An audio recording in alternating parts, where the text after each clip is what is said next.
So I wanted to add to that 1% rule that I was talking about, because I was talking about the importance of protecting it and making sure that it's always running in the background and keeping it going. But after I finished filming now, I was thinking there is actually a big psychology behind why that 1% works so well for me. You know, as I said, we spoke a lot about that 1% being able to compound, which is great. That's one aspect of it. The other aspect is that it does completely change the way that I look at failure, for example. 1% and doing 1% makes failure extremely cheap. It just makes it inexpensive. It makes it look like something that I don't mind hitting every now and then. And that makes a big difference, because, you know, that 1%, it's never ever reduced uncertainty.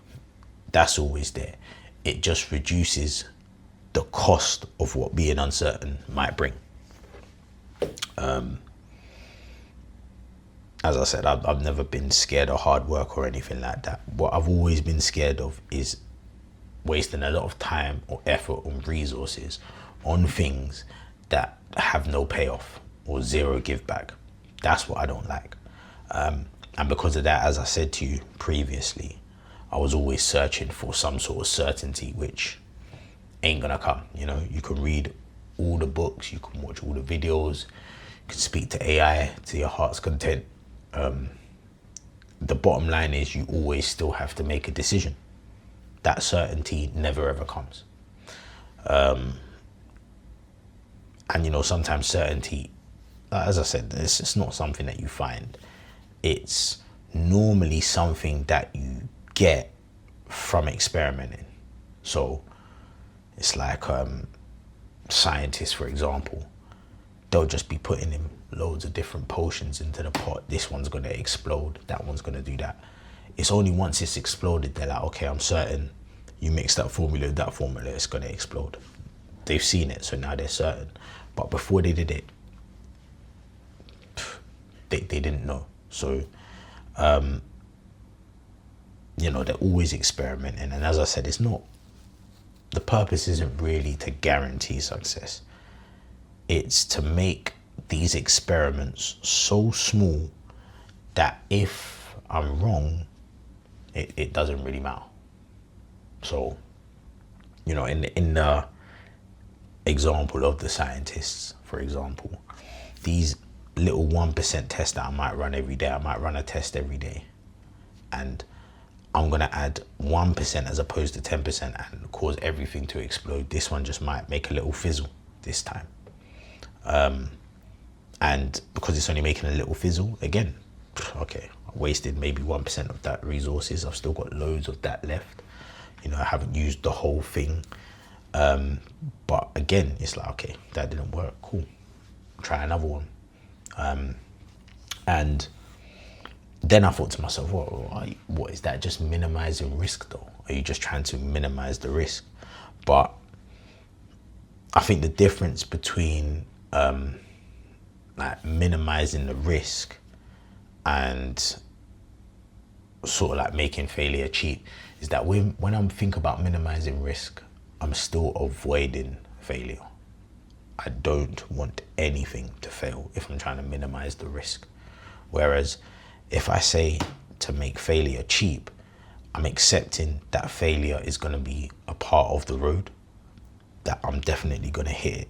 And as I've always thought in my mind, on the road to success, you always meet failure. You always detour around failures. So, you know, as I said, I'm expecting failures. I just refuse to make them so expensive that they, you know, drain my effort or drain my resources or drain my time. Yeah, man.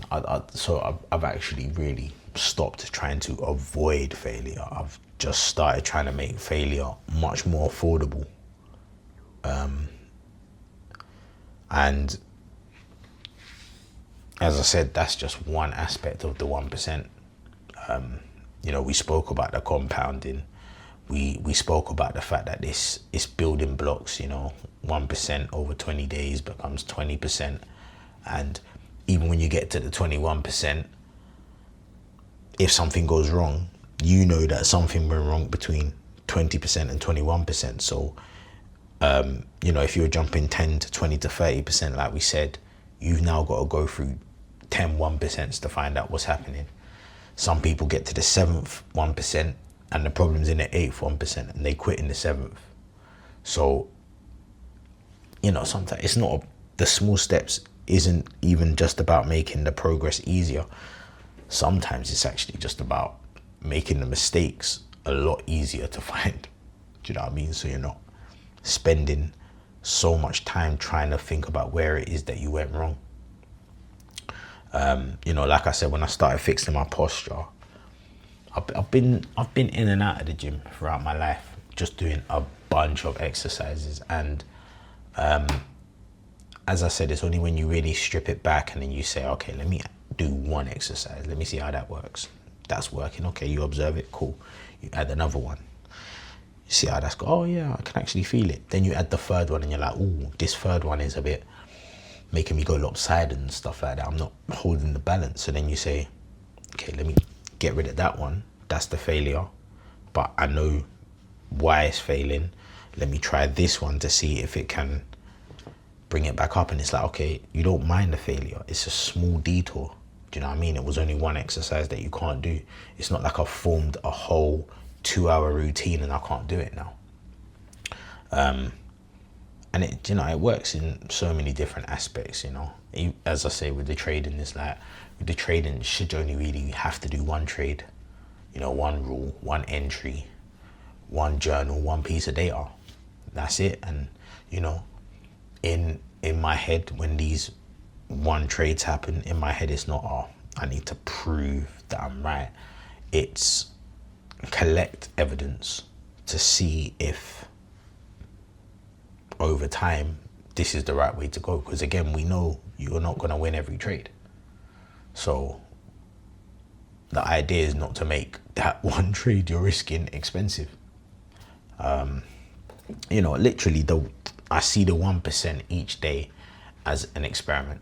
Every day is a chance to experiment with 1%.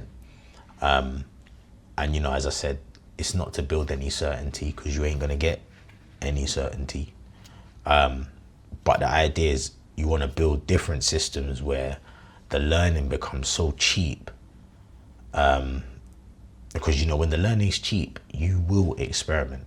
Experimenting becomes a normal thing.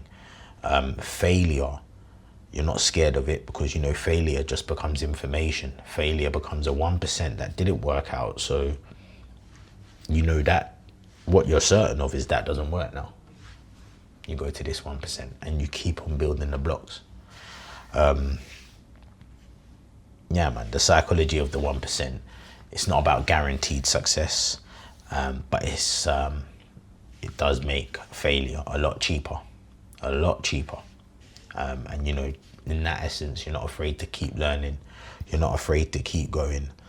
You're not afraid to keep giving that 1%. But I'm forever learning.